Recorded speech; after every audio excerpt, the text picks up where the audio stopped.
Hello, everyone. Welcome back. Once again, I am Nicodemus Kane. Today is November the 25th of 2022. It is the day after Thanksgiving.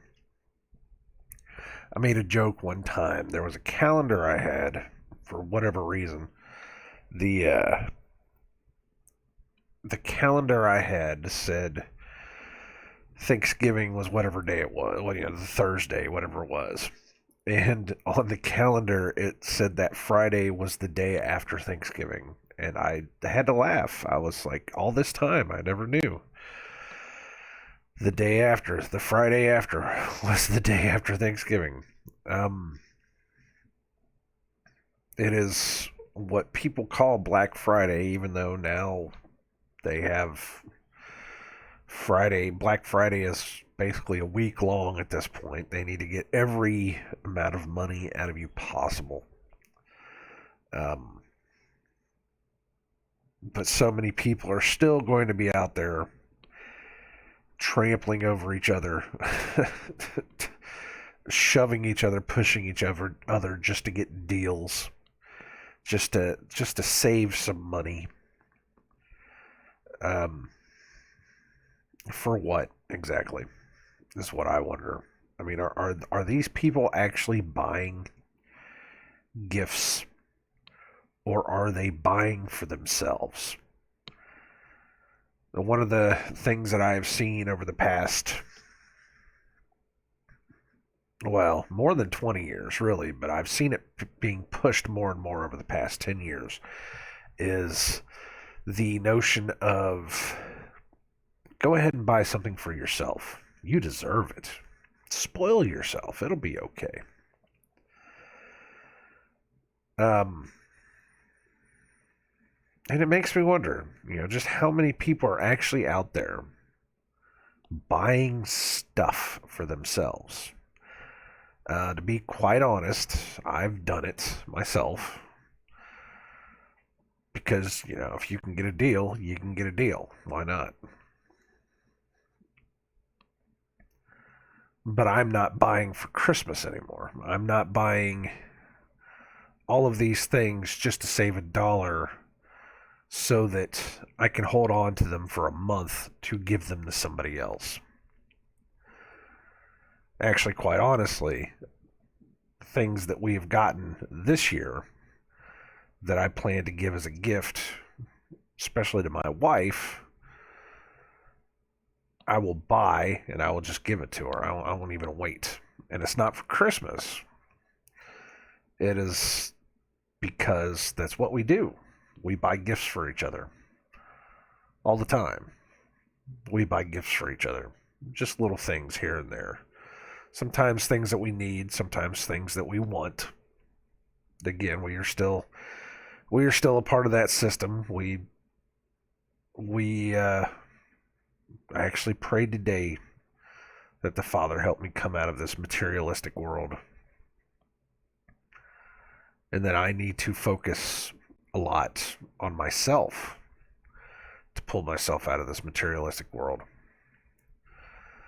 But the majority of people, those that are out in front of the stores waiting for them to open, what are they doing? And I know again that because they've extended Black Friday through to the whole week, they're trying to take some of that away, some of that madness, that rush, because the consumerism was starting to really, really show, and it was starting to turn a lot of people off. Um, so much so, I remember back in 2008, 2007, there was somewhat of a push, maybe in 2010, there was somewhat of a push to not buy things. And the corporations, they panicked. They absolutely panicked. They said, oh no, we can't do this. We have to try something else. And that was whenever you started seeing the week long savings events. the month-long savings, the entire month of November, you can save money. Which, let's be perfectly honest, they could do that all year round, but you know, they don't even want to try to do that. They think that they can make all their money back in one single time of the year, and then be in the red for the rest of the year. It's just complete nonsense. But of course, we can see that on the outside. On the inside, though, all they're thinking about is money. All they're thinking about is cash. But you're still going to have those people out there that are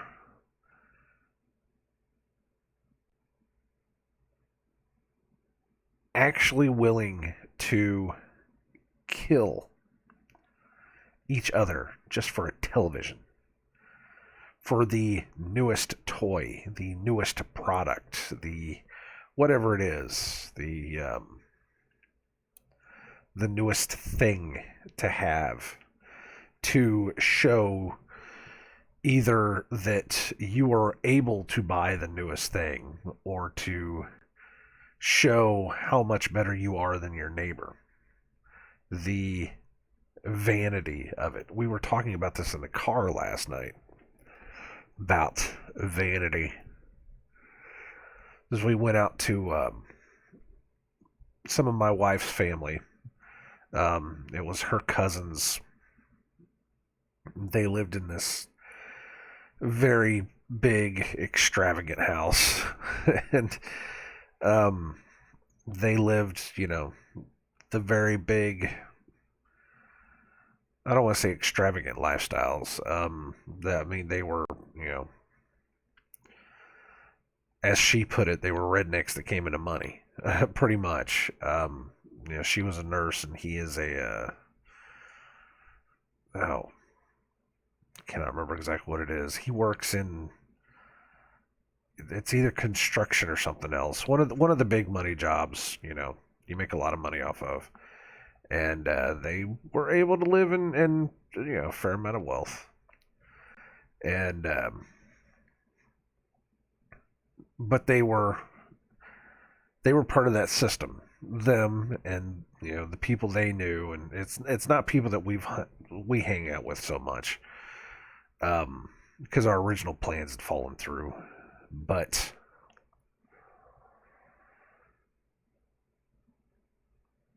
it was enough that the conversations that they had were so of this world that I it's not like I couldn't be comfortable there. I mean, there was a lot of being able to ignore everything, simply because I could not quit focusing on the I couldn't quit focusing on this is the stupidest thing ever. I couldn't quit focusing on the plate of deviled eggs in the center of the table. They had like this little island table in their dining room, kind of raised, and they asked us to sit down with them, and there was people on the other side of the house, just maybe maybe 12, 15 people. I don't know. It wasn't very big, but it was enough. But we were sitting there, and all I could do was focus on that plate of deviled eggs, um, because one of the things my mom asked us to do to make sure we had was deviled eggs, and I kept thinking about it over and over. It's all I was thinking about for most of the day. It's we were talking about it on the way home as well, that it's going to take a second, no matter if it's a holiday or not, no matter how many of these holidays I have personally given up. It's going to take me a second to you know get over get over my mom's passing, and that's all I could do. But the conversations that I was able to glean, just listening around, is just all the current topics of the world. Um, But it was mostly about, you know, spending money, going out buying things, going out buying gifts, getting themselves ready to go out, ready for the holidays, ready for the season. And it was enough for me just to tune out. But we were talking about vanity on the way home, and I was telling her that my concept of everything that's going on with holidays, with putting up the trees, decorating the trees, lighting up your house, all of these things that, are tradition. They call it tradition. It's what you do, it's tradition. It's all for show. You're you're doing it for yourself. And then you do it for your kids. But in the end, it comes out to doing it to show how much more you can do it than your neighbors. And by that I mean putting up the tree. How do you put up the tree? You put up the tree right in front of the window, the front window, so that people can see your tree from the outside. Why would you want to do that? Why would you want somebody to have a glimpse into your world other than to show off? Look at my tree. Look how amazing my tree is right here in front of the window. We used to we used to live out in the middle of nowhere. Um, my mom and my stepdad and me, we used to live out, way far away from the actual city. And mom always put that tree right in the middle of the front window because she wanted to see it. She wanted other people to see it. And I remember laughing at her one time, um, because we had to completely rearrange the living room in order to get the tree to fit in the front window. But she wanted to see it. She wanted other people to see it. And I said, Mom, who's driving down the street? Who's coming way the hell out of here just to see the tree in your window? Who's coming way the hell out of here to see the lights on the house? So we are. There's nobody else coming down our street. And yet you've got me hanging lights. You've got me putting the tree right here. Why can't we put the tree over in a corner where there's nothing there, where we don't have to rearrange the entire living room for a month just to be able to fit this thing in the window? She eventually came to her senses about that. We eventually started putting the tree in the corner because really, if there's nobody to show off for, she doesn't want to do it.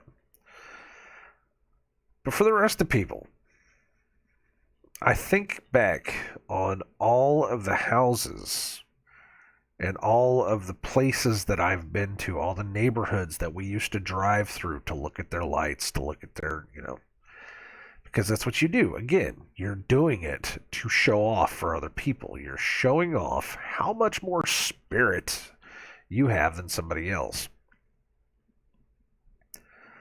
And I think about all those places, and that's what it was. It always was. It's always about showing off to somebody else, trying to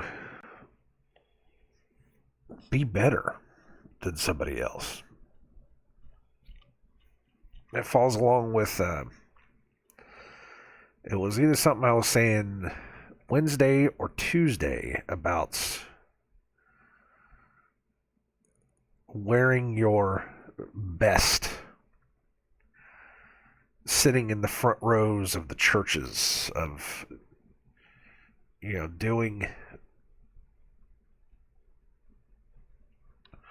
doing whatever you can to show off as much as possible.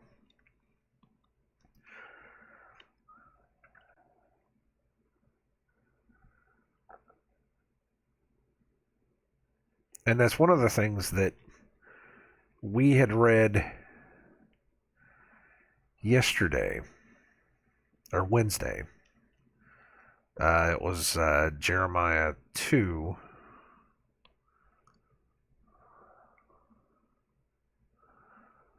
Where was it exactly?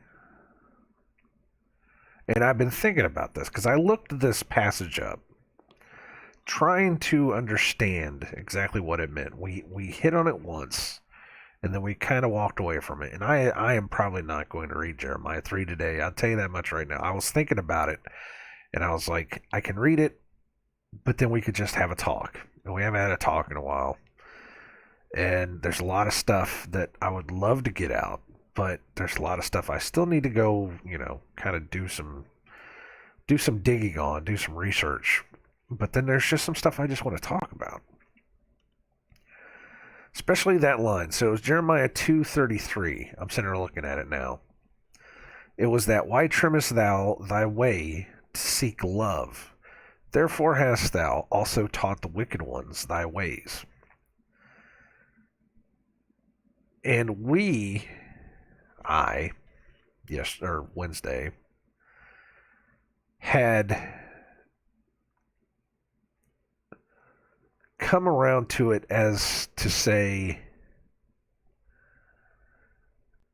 it's like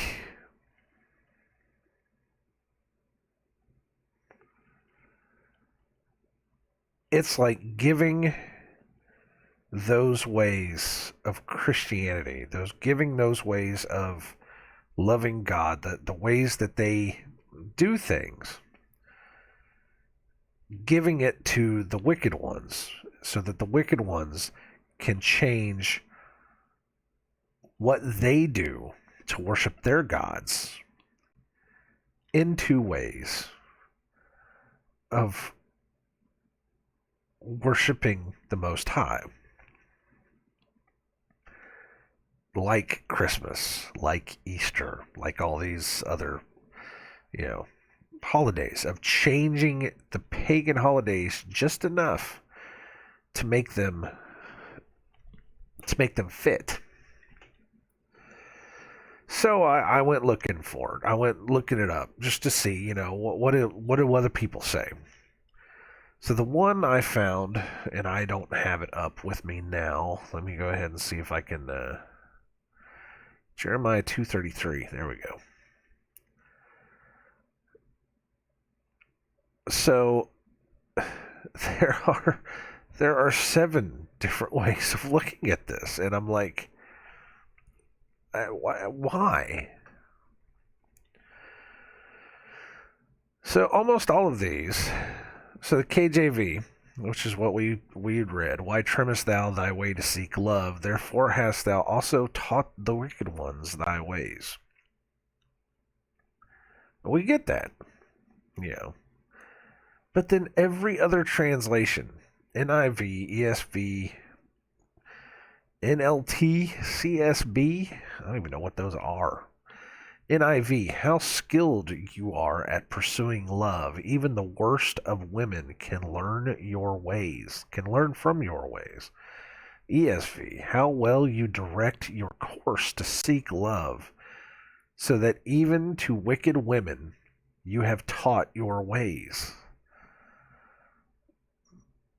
NASB, I don't know what that one is. How well you prepare your way to seek love. Therefore, even to the wicked women you have taught your ways. And I'm like, is that how you get that from? Really? The wicked ones is feminine. This is about a woman that prepares herself, dresses herself up as a whore, so that she can go teach other whores how to walk in her ways. Is that what that means? Seriously? And it made me it made me really think about it. It made me stop and really think. on the surface, just on the top of it. Why trimmest thou thy way to seek love?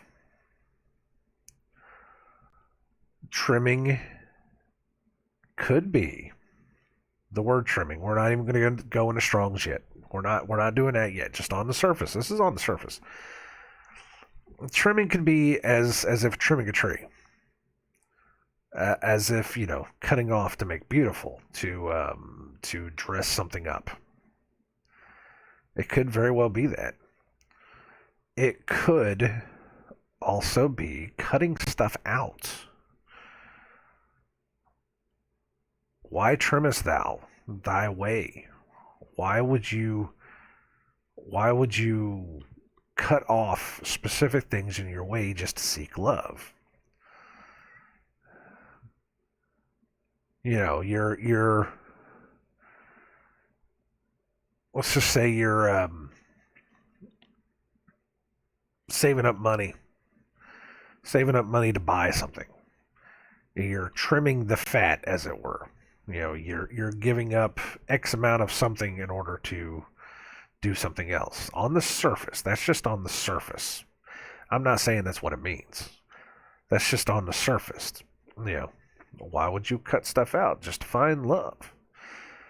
Now, granted, again, it could be, why would you dress yourself up just to find love? Okay, well, that's fine too. Therefore hast thou also taught the wicked ones thy ways. There is nothing about a woman teaching other women. Now, yes, we were talking about even the line before, can a maid forget her ornaments or a bride her attire? Yet my people have forgotten me days without number. There is a context there of talking about a woman. About a maid forgetting her ornaments, dressing herself up, or a bride or attire dressing herself up. Why would you have to make yourself beautiful? Why would you have to do that just to seek love? It's so bad that you have to go teach the wicked ones their ways. Now, I can see that. That's fine. But then I had to really get into it. I mean, you always have to get into these things, because I saw this, the one where it says that you've taught wicked women. You've even an experienced prostitute could learn from you. The hell? What? How, NLT, how you plot and scheme to win your lovers, even an experienced prostitute could learn from you. Whoa, wait a minute now. Wait a minute. Is that what that says?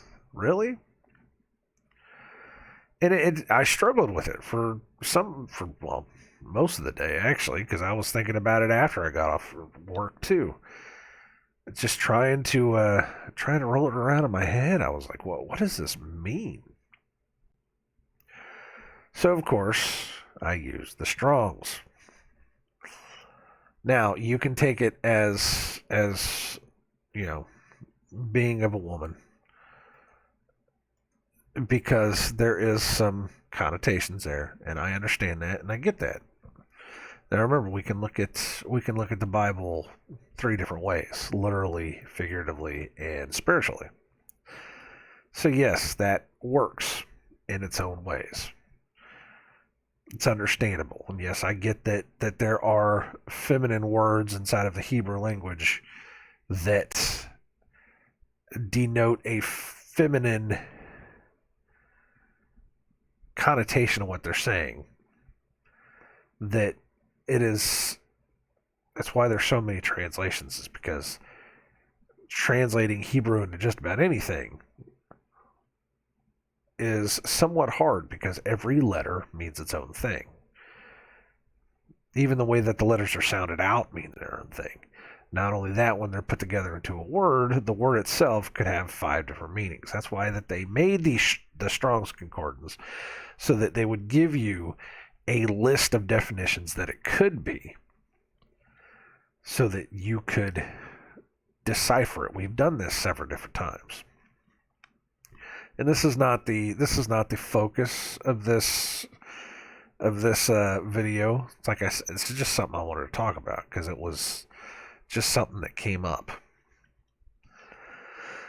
So, of course, why trimmest thou? This is primitive root to be causative, to make something. Why trimmest thou thy ways? So, looking that word up, trimmest.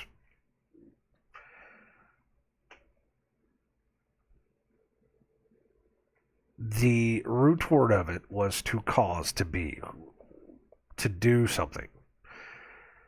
The word there is trim. Why would you trim yourself? Why would you cause yourself to be trimmed? It could be, why would you cause yourself to hit a ball? Why would you cause yourself to fall down the stairs? Whatever. So why would you cause to trim something, to make beautiful, to be accepted, to be good, to be pleasing, to make glad, to do good, to do thoroughly? Why would you... Let me pull this. I need to pull this over so I can actually read the thing. There we are. Why trimmest thou thy way to seek love? Why would you make yourself pleasing? Why would you make your way, and your way comes out to be your path, your way, your manner, your habit? Why would you change your course of life, your moral character? Why would you change these things? Maybe it's the straight way, the narrow path. Why would you change your way to seek? This is to seek, to find, to request, to desire, to seek love. Now, love is an interesting one. We are looking at love, human love for a human object, of a man towards a man, of a man toward himself, between a man and a woman. Sexual desire. God's love to his people. Love. Why would you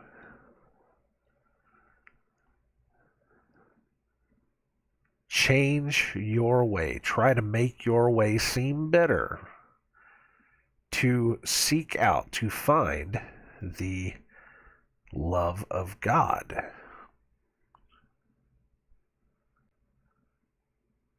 And I started thinking about it. I started thinking, maybe you're not looking at that right. Maybe we're not looking at it right. Maybe people are looking at it right. I don't know. Again, this was just something that just came up. It means absolutely nothing in the grand scheme of things, but at the same time, I kind of stopped and we talked about it on the video on Wednesday, and I just wanted to make sure I got this right. Why would you change your ways to seek the love of God? And I put that in the context of your ways are set in stone, the commandments of God. Remember, he is talking to the people of Jerusalem. He is talking to those that have turned from their ways to seek after other things. Why would you trim that? Why would you try to make your ways seem better to seek out the love of God? It works that way. It's not just, why would you go out of your way to find another lover? It works that way too, because you got to remember, this is the bride. This is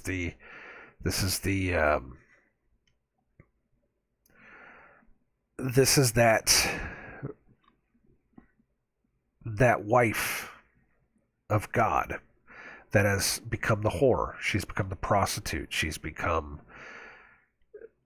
the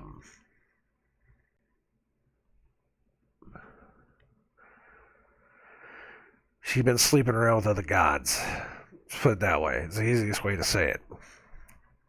Why would you go after all that trouble just to find love? Why can't you just come to me? Why do you have to make yourself look better to find other gods?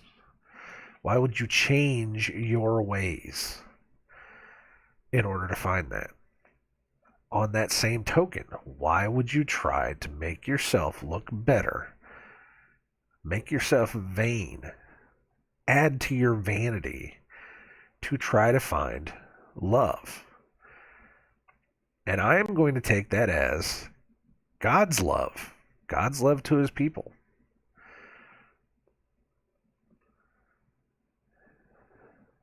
You're changing your ways. You're making your ways more acceptable. You're causing the words to become soft for others to hear it so that you can find it easier. You are taking the commandments, softening, loosening them up a little bit to help you get through it a little bit easier. You know, I am just as guilty of just about everything.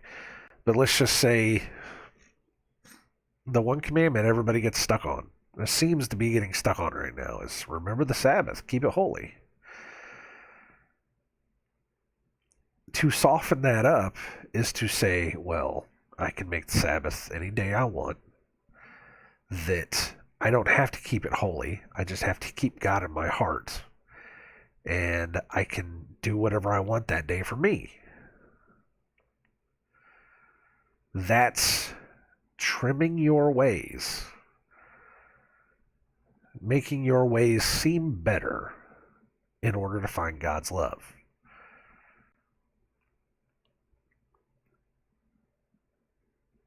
That's what that means. In the context of what I was talking about, of dressing up pagan rituals, which are always easier to do than God's feasts. You have to sacrifice. You have to sacrifice part of your life in order to follow God's feasts. You have to give up food. You have to give up money. You have to give up a place to live in order to follow the feasts. There's one that tells you have to give up food for a week, certain kinds of food for a week, so that you can cleanse your body out. You have to give up money on every Sabbath. You don't work. You I think there's a point to it where you actually are meant to take food out of your mouth to give it to somebody else. That you don't get to do the things for yourself. You do the things for God. There's another one where you go and live in tents. You aren't comfortable in your own house for a week. You go out and you live in tents for a week. You sacrifice that normal existence that you have in order to understand what your ancestors did for you, what God did, or what God put the Israelites through whenever he brought them out of Egypt. He said, remember these things. Remember what happened here. Because I did this for you. Keep this in remembrance. And it's all about giving something up. It's not about taking stuff in, buying stuff, getting gifts. It's never about that stuff. And yet, every holiday is about getting something in return, getting something back. Why would you try to make your way look better in order to seek the love of God?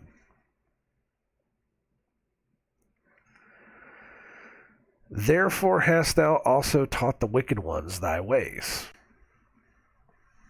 So I want to, and again, all these are feminine. All these are feminine. This is a feminine love. Anytime you look at the Strong's Concordance, especially the one I have, it says noun feminine.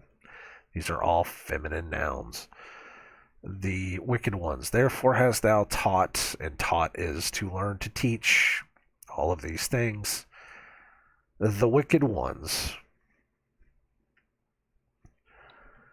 Bad. Adversity, affliction.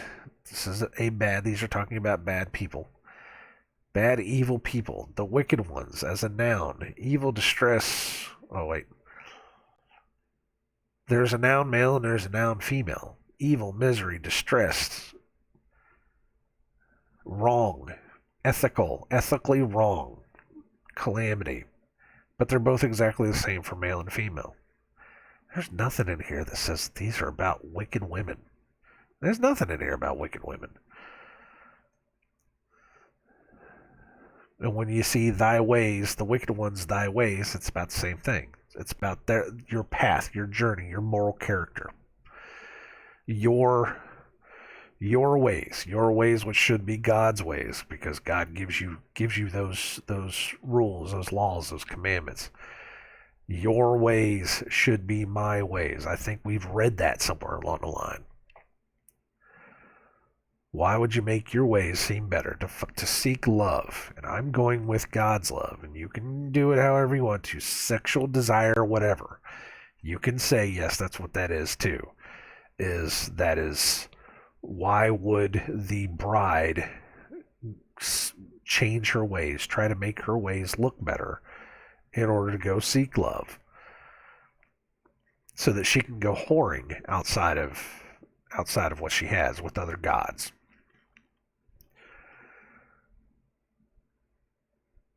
Therefore hast thou also taught the wicked ones thy ways.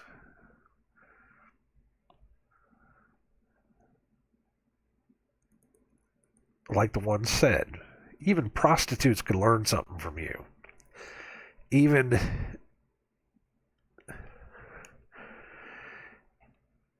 evil women could learn something from you. Even all these,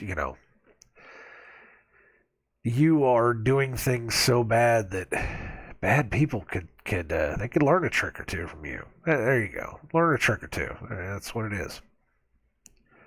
On that same token, though, therefore hast thou taught. You've taught the wicked ones thy ways. Thy ways were God's ways. You dressed those ways up to change them. You've taught the wicked ones God's ways, but they were perverted ways. You changed his ways. Therefore, the wicked ones were able to do what they do in the name of God, because there are those wicked ones out there that were always seeking God, but they wanted to do it in their own way. It's the same thing. You cannot dress up evil and call it Christian. You cannot dress up evil and call it of God. That's what that says. And this stuck with me. I'm not kidding. This stuck with me all day, and I was sitting there trying to work, and I'm trying to put it together in my head, and the more I kept saying, it's not of a prostitute. It's not that. It can't be just that. The more I kept getting it in my head, the more I kept getting that, I call it that voice of God, that kind of, that rational reasoning. You want to call it the conspiracy hairs on the back of your head, that little tingle that you get whenever you hit on something right. I kept getting the message that, no, you got it. You're good. You don't need to figure it out even more than that. Other people can figure it out more than that, and that's going to be for them. But just by what you read of it, It is what it is. Using the Strong's Concordance, we pulled it out right there. That's another way of pointing out how people have dressed up, changed their ways, made their way easier, found a way to go from that narrow path to that broad way in order to supposedly find the love of God easier. So much so that they're allowing the evil ones, wicked ones, those people on the outside, they are allowing them to fall in line with that. They're just dressing up their gods. That's right there. But it's vanity. It is all about vanity. That's the one word. We see it over and over again. And again, it's Ezekiel. When we get to Ezekiel, all you're going to see, it's all you're going to see over and over again is everything is vanity. Everything is vanity. Everything is vain, and we all do everything in vain. And it follows along again with that, just what the holidays are. Just, everybody's doing everything for themselves. There was a point where I was saying, I'm sitting there looking for it too, because it's like four or five verses where it's just vanity, vanity, vanity. I cannot remember exactly where it was, but it goes along with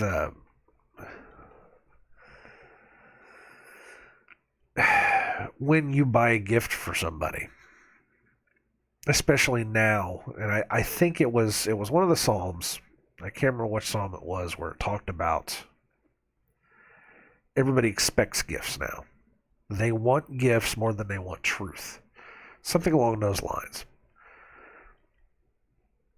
When you gift something to somebody, sure, they get something out of it. They're getting a gift. It's what they wanted. But as a parent, as somebody that's giving a gift, you're pulling that out as well.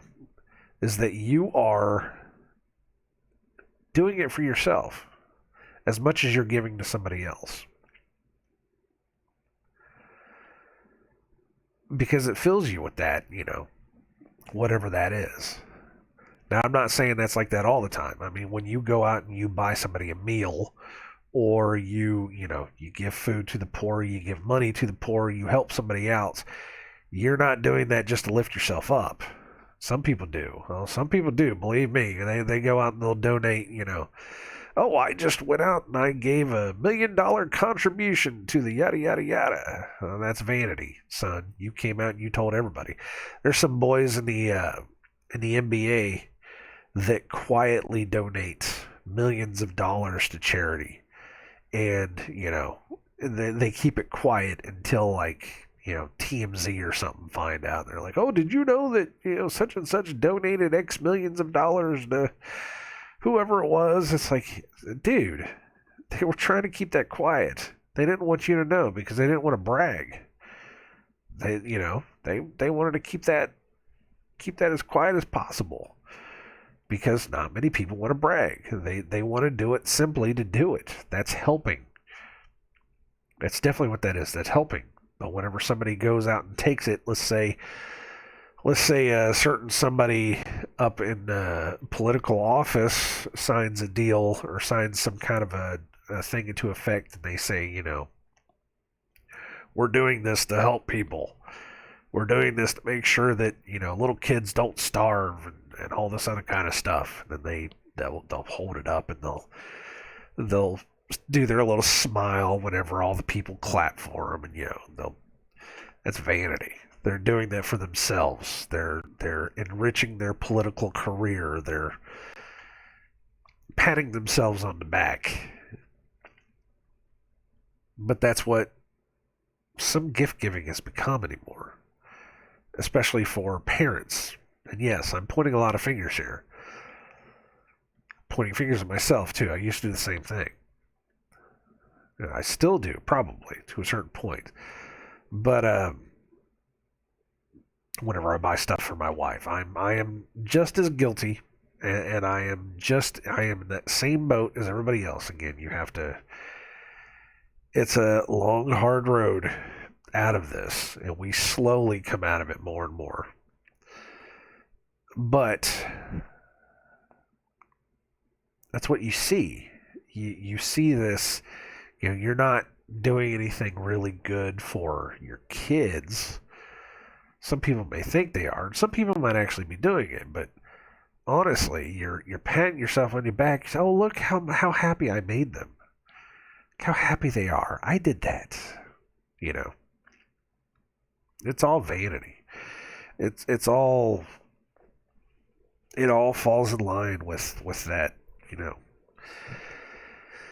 that pursuit of wealth and power and money and all that. You're going out of your way to dress up your life, dress up yourself, follow along with the easy path,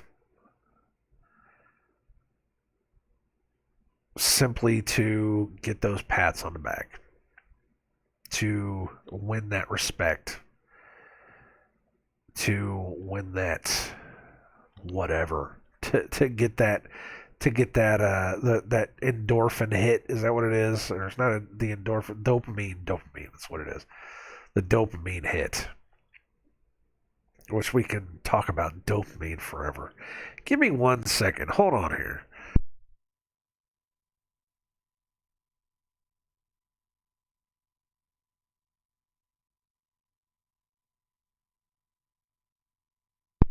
It is.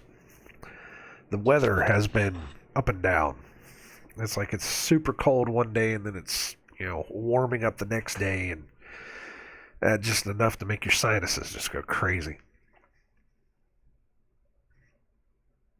But everything has been about dopamine hits, um, especially for the past couple years. They have gone out of their way, to keep you just numbed to the truth, and they will feed you every dopamine hit possible just so that you won't ask any questions.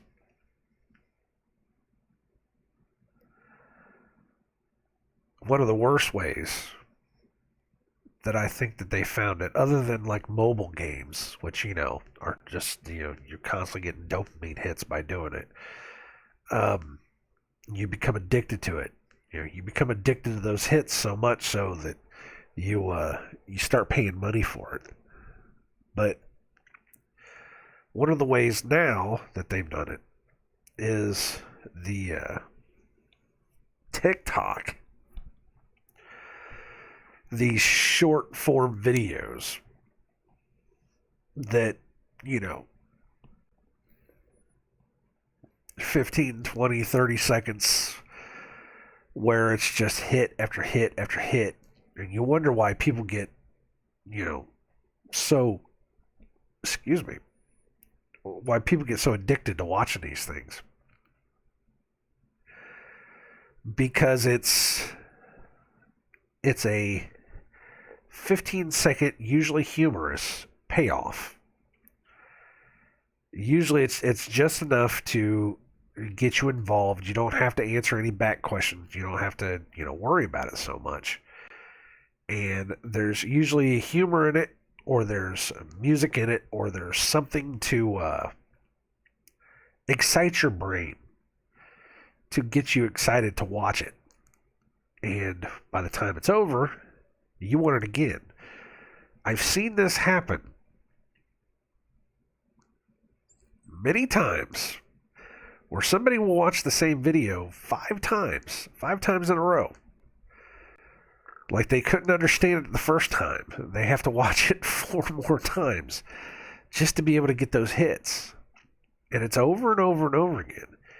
And of course, once it's gone, you can just flip to the next one, and it's the same thing. You'll see that one 5 times, and it does something. It's a short form payoff, just enough dopamine to make you want more, and it basically becomes it is a reverse law of diminishing returns on steroids. And by that, I mean the law of diminishing returns states that if you do something over and over and over again, less and less people are going to give it crap. So you can only do one trick so much before people just say, I've seen it before. And they move on to the next thing. What TikTok does is it allows millions of people to create their own law of diminishing returns. That they just throw it out there. And people get it.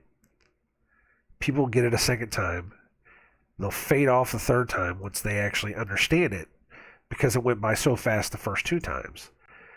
They get their hit, their dopamine hit, they move on to the next thing. And then there's somebody else that does their thing. They get their hit there, they move on. And it keeps stacking, it keeps building, it keeps going. And you can never be 100% satisfied. I got caught myself in one of these loops. Facebook has those stupid shorts, and you watch them, and you get it. You're just watching them. And you're like, and you go to the next one, And eventually you get to a point to where, and I don't know why I was able to snap myself out of this, but I got to the point to where I said, this isn't even entertaining anymore. I've just wasted 20 minutes of my life, and it's all been stupid. What am I doing? But for other people, it's that zombification. You need that hit. Your brain is so your brain has been rewired so much so to the point that you need to have that over and over and over, and that's the only source. Your brain eventually starts telling you this is the only source of love that you can get. Hold on one more time.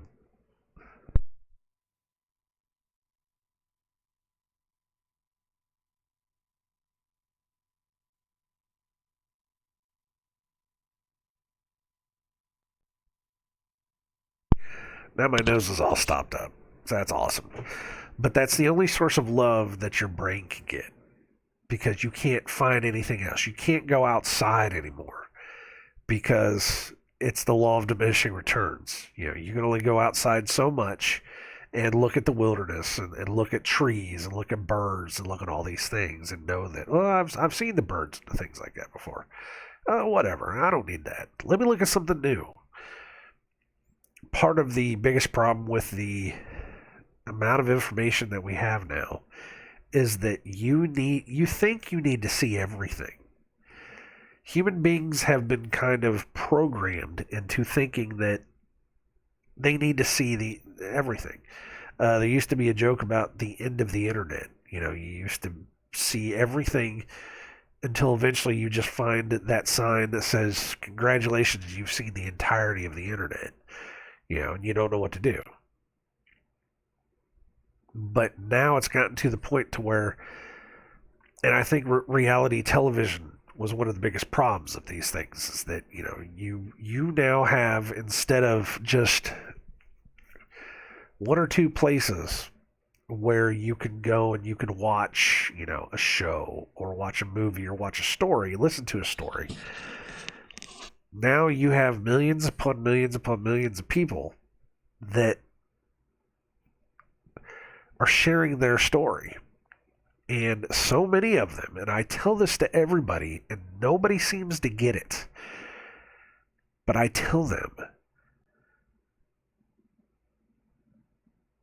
it doesn't have to be true. What was the one they were talking about at this Thanksgiving dinner yesterday? They're talking about some TikToker, some chick that supposedly has Tourette's, and I'm sure as soon as I said that, somebody watching this is probably like, "Oh yeah, I know who that." I don't know who it is. I don't care. I don't watch TikTok. But they were talking about, "Oh yeah, she's so funny. She has Tourette's, and every time somebody says something, she'll cuss and she'll do all this and do all that." Well, first off, that's not Tourette's. It's inside of the spectrum of Tourette's, but that's something else entirely. I can't remember the name of that. Whenever you shout obscenities straight off the top, that's not Tourette's. It's something else. Um, but secondly, how do you know? How do you know they're not playing you? You're giving your time and your energy and your power to watching this, claiming that you enjoy it, and going out of your way to tell other people. When in reality, these guys could be playing you. It could just be somebody faking it. You don't know. You don't know these people. They're creating entertainment. It's like all these knuckleheads on YouTube. all these it's all these guys on YouTube that will get on there and they go and they just bitch and moan about everything. All these especially some of these comic book reviewer guys, and because I used to read comics. I still read comics. But I'm reading old stuff now. I can't read the new stuff. I've talked about this, but there's a couple guys that will go out of their way to buy the new books, to buy the new stuff, and then just bitch about it. Just bitch and moan about it. Just, "Oh, this is the worst thing I've ever read in my life." Then the next day, "Oh, this is the worst thing I've ever read in my life." Then the next day, "Oh, this is the worst thing I've ever," and it's like, and I left comments. I've left several comments where I've just said, stop buying shitty books just to make shitty reviews. If you don't like it, stop. But you're addicted to it. And you're faking it now. They've gotten so much so to the point now that they are purposely doing it in order to get views. They're not changing their life. They're finding ways, trimming their ways in order to get views, to seek love.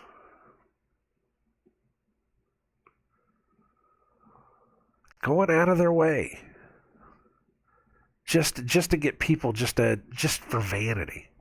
That's all it is. It's vanity. And people are eating it up. I look at the views that they get. People eat it up. They want that kind of entertainment because they want the bitching and moaning, So they give it to them. They give it to you over and over again. It's not truth. It's not truth at all. That's vanity.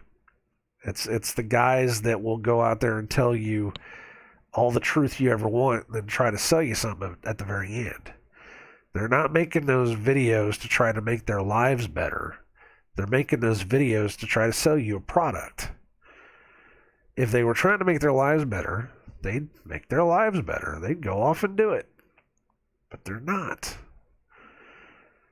They're only in it for themselves. And you can see that. That's how you get shills. That's how we talk about shills in the truth community. It's constantly. And for whatever reason, people will stand behind them. "Oh, they're not a shill. You don't know what they're talking about." I've met these people personally. They're good people. Really? Really? You've met these people in person. Okay, fine. You've met these people in person. You think they're good people. Why is he still trying to sell you a product? Why does he still tell you go like and comment and subscribe and all the other kind of stuff? Why does he tell you to go to his website, pay the, I don't know, $3-4 a month so you can get the real information?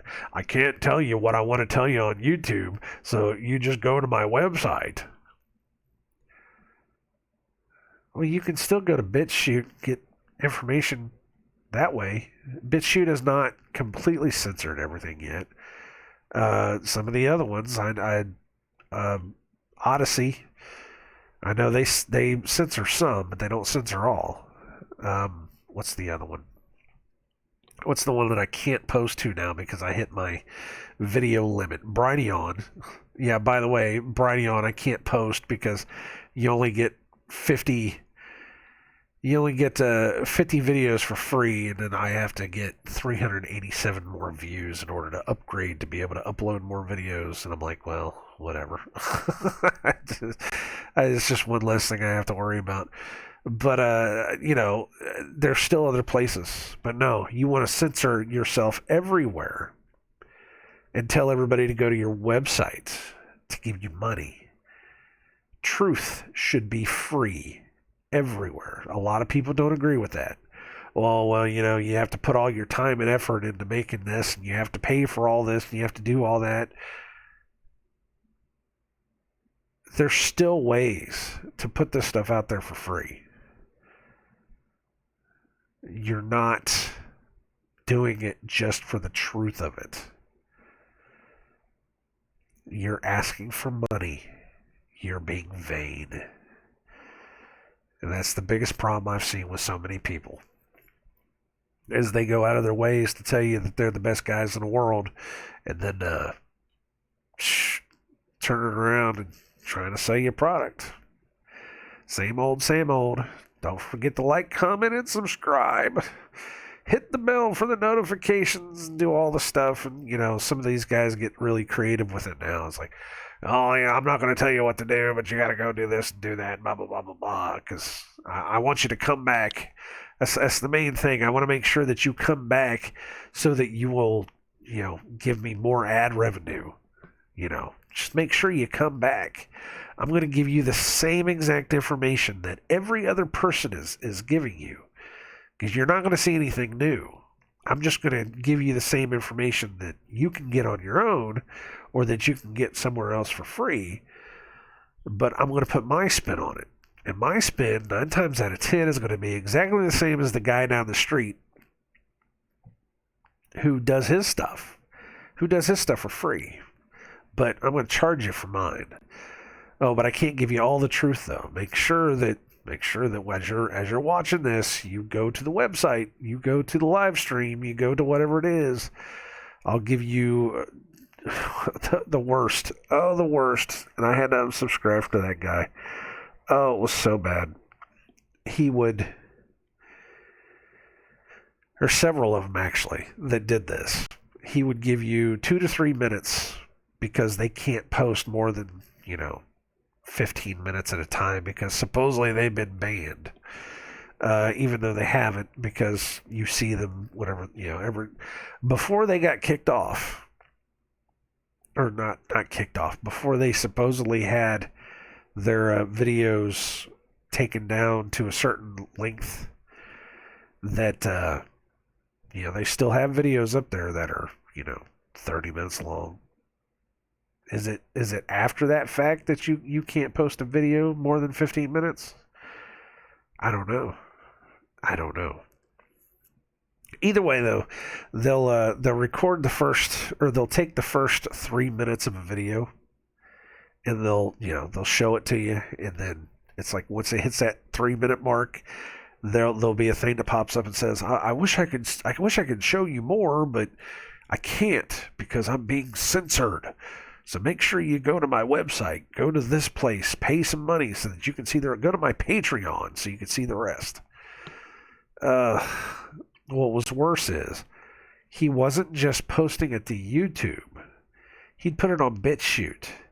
And I said, but BitChute doesn't censor this. What? It's all it is. It's about money. It's about finding the views, finding the people that will listen to you. That law of diminishing returns, you know.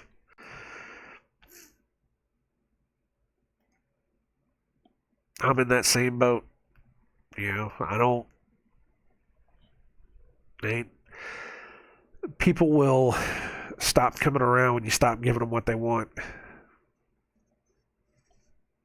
So, I'm not here to give you what you want. I'm definitely not here to give you what you want because nobody wants to hear this. Nobody wants to hear the stuff that we talk about or that I talk about because it's not the soft words. These are hard words. I've said that many times. This is the hard stuff. Your preacher ain't talking about this. Your pastors are not talking about this. Nobody talks about this stuff. And we're reading the Bible word for word. We're finding out the truth. You're willing to sell yourself down the road into pagan customs, pagan rituals, thinking you're finding the love of God. But you're not. You're doing it for yourself because following the narrow path is a little too hard. That's the only way I can say to get out of it, or to take out of it. Let's put it that way. Not get out of it, take out of it. But in the meantime, you know, dress up your house, put your tree in the front window, all those things to make yourself look more Christian. I think that's what it is. I think it's people trying to look more Christian than their neighbors. Oh, we celebrate Christmas more than you. We're more Christian than you because we have more. Our nativity scene is more beautiful. Okay, let's try this one.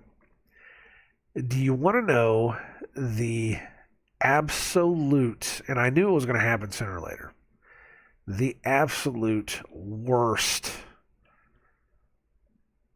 Christian, or not Christian, Christmas, there you go, Christmas consumerism garbage that I have seen.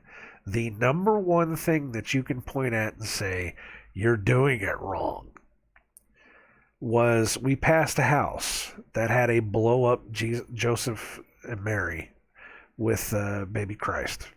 It was a blow up, one of those, you know, the blow up, the front lawn, you know, inflatable, whatever it was. That was the point. That was the point where I said that's a step too far. We you know, it's one thing when you put the whole nativity thing out there that's not even real to begin with, but whatever. But you know, you got the whole thing with the three kings, and you got the, you know, the camels and the sheep and the bullshit.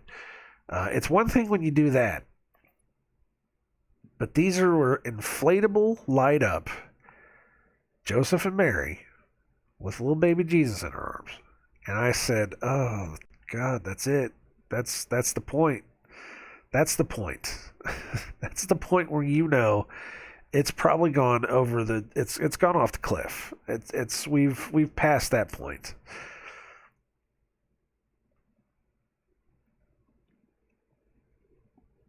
You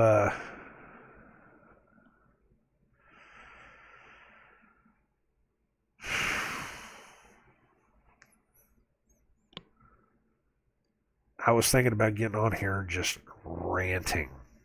I really was. Getting ready this morning, brushing my teeth, you know, got out of the shower, just kind of rolling over my head if I wanted to say anything. And I had so many things where I was just like, oh, you know, you do this. What is this? You know, why would we even consider this? But now that I'm at this point, I'm just like, you know what?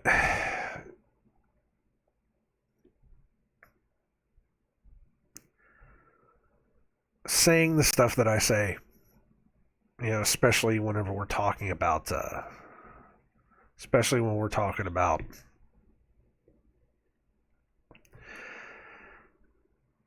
putting these holidays and stuff on notice, saying this isn't the way we're supposed to be doing it, talking about how vain people are.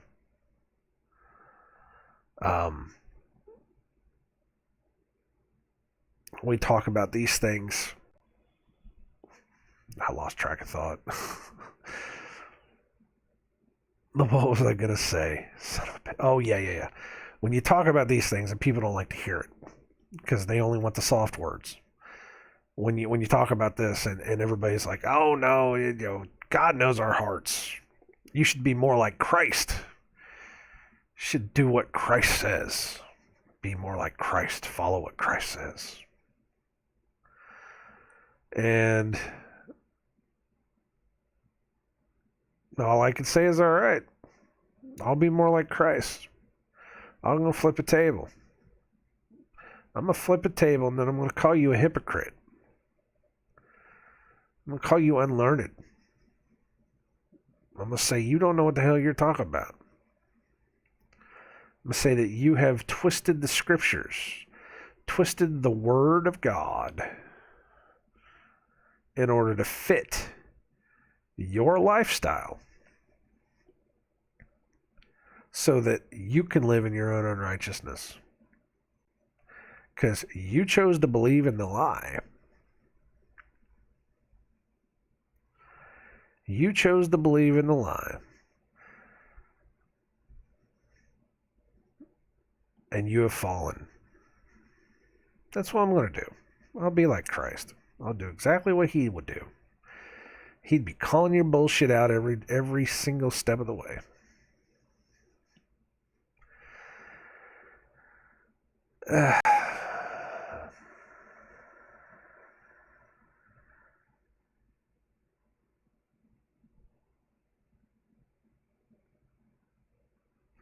Of course, then I was going to go on this whole thing about the Old Testament and New Testament. You know how if you want to talk about how all the stuff I'm reading from is Old Testament, we don't have to worry about that kind of stuff. It'd be like, well, it's amazing how everything that's in the New Testament that they talk about in the New Testament is almost word for word in the Old Testament. Does that mean that we get to not listen to anything that anybody in the New Testament said? Because they quote it word for word.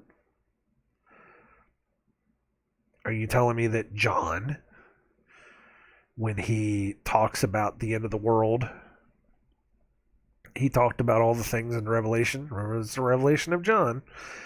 When he talks about the Revelation, and he is 100% saying everything that we read Isaiah said. Isaiah said it almost exactly. I mean, he didn't go into details, but he was right there with them. They got them both right. So you're saying that, what are you saying? Are you saying that John copied from Isaiah? Well, if John copied from Isaiah, then that means that your Old Testament is relevant. Or are we saying that John saw his own vision and it happened to line up with Isaiah? And if it lines up with Isaiah, then we should listen to what Isaiah says. Therefore, your Old Testament is still relevant. You can't have it one way or it goes both ways. You have to listen to this stuff. We can talk about all kinds of other stuff too. There was other things that I was thinking about as well. Just about it. The Christ was the Word made flesh. What word? The New Testament starts where Christ was born. So if Christ was the Word made flesh, what word was he made from? The Old Testament. Everything in the Old Testament points to Christ. That's the New Testament. New Testament starts exactly where it is. You know what? You need to get off your ass. Go right after, I can't remember, what is it? It's not Malachi, is it? What's the name of it? It's right before Matthew. Malachi.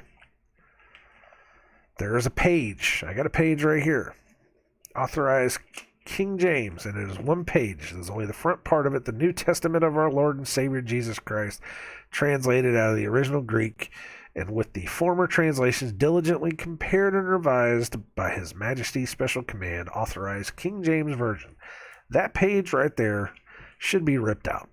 Do you want me to rip my page out? I'll rip my page out right now. Check it out. Can you hear this? Oh, I got to rip my Matthew. Whoops.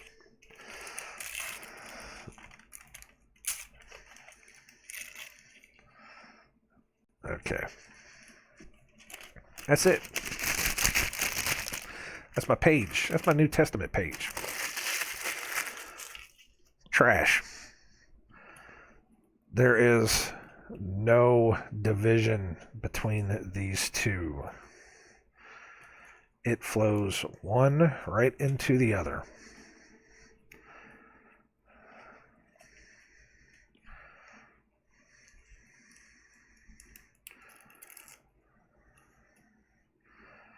There should be no division between those two.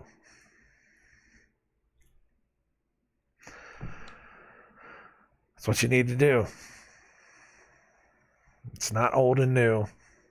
It's just the Bible. It's just the Word. Get it through your head, man. Get it through your head. I don't know what else to say other than that. I mean, it's just you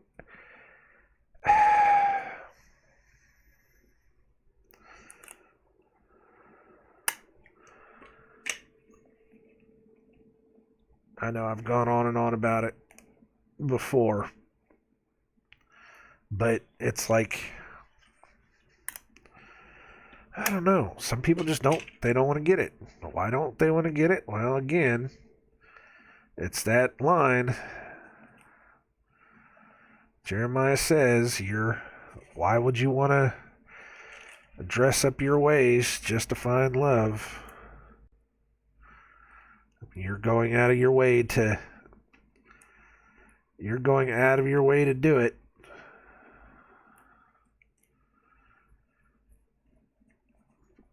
But it's all vanity. It's all in vain.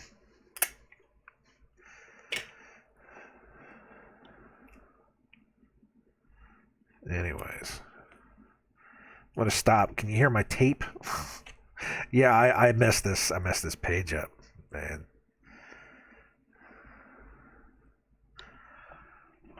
Let's see if I can find that, because I pulled part of that. Oh yeah. That's what happens when you pull too quick. Gotta pull slower. Alright, anyways, I'm gonna stop so I can get to work, because I gotta work for whatever reason. You remember, anybody remember back in the day when you used to be able to get the Friday after Thanksgiving off? Does anybody remember that? I'm sure some people still do. Some people are still like, I don't know what you're talking about. I got my day off. And a lot of people do. A lot of people still have the day off. But I'm just like, man, I've never had a job. This is the first job I've had where I had to work the day after. And it's weird. You know, for me, it's weird. For me, it's really weird. So, I've got to go to work and do all the things that I got to do until, that time comes that we don't have to do it anymore. There we go. Again, taping my Bible back together. I did that, man. I just ripped that page out. I know, that's crazy, but I did it because there's nothing there.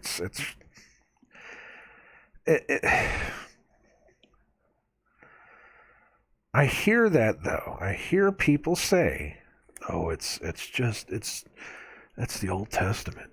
We don't have to listen to the Old Testament." I mean, I do. I hear people say it. I don't hear people say it to my face, of course, but I hear people say it in videos, in, you know, on blogs, on different writings.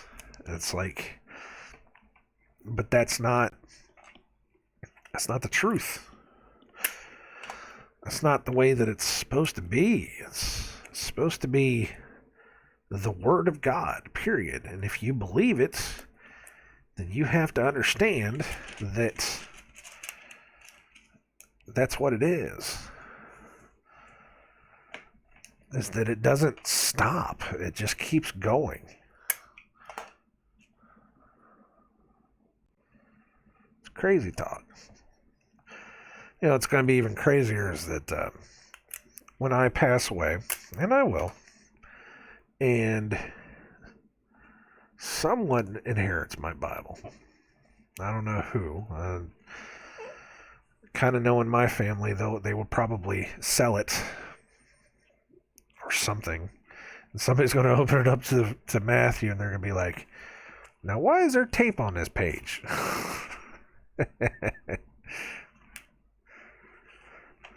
Of course, probably by that time, my YouTube channel will either be pulled down or whatever, and they won't know. They'll never know. They'll never know why I did that. All right, I've got to stop. I love you all. Take care of yourselves. God bless. Don't listen to me. Go find it out for yourself. If you understand, you understand. If you don't, you don't. I'm not here to hold anybody's hands, and I'm not here to tell anyone the lies that you want to hear. I'm just trying to find out the truth for myself as much as everybody else. And again, the more that I look, the less I can believe. The more that I see, the less I believe. It's a song, by the way. But yeah, seriously, the more I look around, the more it's like, what? None of it makes sense. And when we read stuff, especially stuff like, Jeremiah, Isaiah, Ezekiel, and they go out of their way to describe to us just how bad it is, you have to ask a question. Excuse me again. It's that dinner that we had yesterday. I had one meal yesterday, and it was a Thanksgiving meal, and it was a lot. I ate too much. But when we ask, when we look at these things like Isaiah, Jeremiah, and Ezekiel, and we see all these things, we have to ask ourselves a question. What's really going on? Why are we always told one thing? Constantly told one thing, and then another thing is, it's completely different. It's because of the lie. It's because, like I said, people would rather believe the lie than hear any kind of truth. Because hearing the truth, following the truth, and doing the truth means that you have to come out of your own unrighteousness. You have to come out of your own vanity. You have to come out of the garbage of this world into something better. But you have to sacrifice something to get there. And a lot of people don't want to sacrifice something to get there. A lot of people are too busy following their own ego. I don't know. I don't know what else to say other than that. Anyways, thank you for coming around and listening. If you even listened. Well, I will talk to everyone later. God bless everyone. You take care of yourselves. And I'll see you on Monday, unless I don't know what we're doing tomorrow. I don't know what's going on.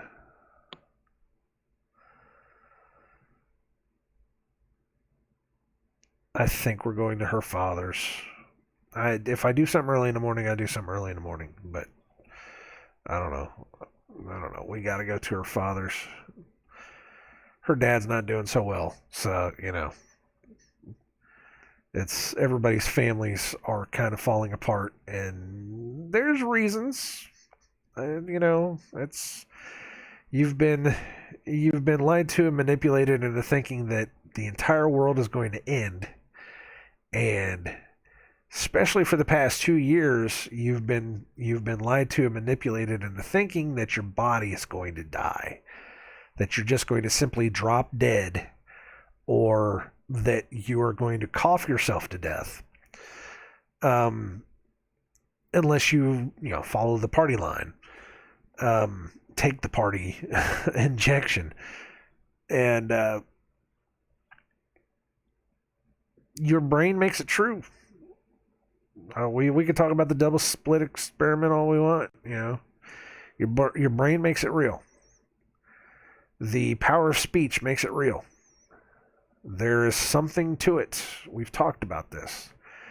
If all you think you're going to do is you're going to die a certain way, and you're going to have something fall apart on your body, and you're going to constantly tell yourself that you're going to die before a certain age, or your body's going to fall apart, or you're going to get sick, or you're going to tell yourself this stuff over and over again, guess what? It's going to happen. You've been manipulated into doing that for 2 years. And now everybody is somehow sick and hurting and dying, falling apart. Think about it. Just think about it. Who are the people that are still living? The people that didn't fall for it. The people that didn't fall for it. The people that didn't have that doubt creep into their minds. Do not fear. You walk with God. If you walk with the Lord beside you, you shall not fear anything. There is no weapon upon this world that can hurt you, that can be formed against you, whether physically or in your mind. There is no weapon that can be formed against you. Think about that. Keep it in your head. You cannot be hurt and destroyed by this world. Do not let your brain move out of that understanding. That's all I got to say. So, talk to you guys later. God bless. Love you all. Bye.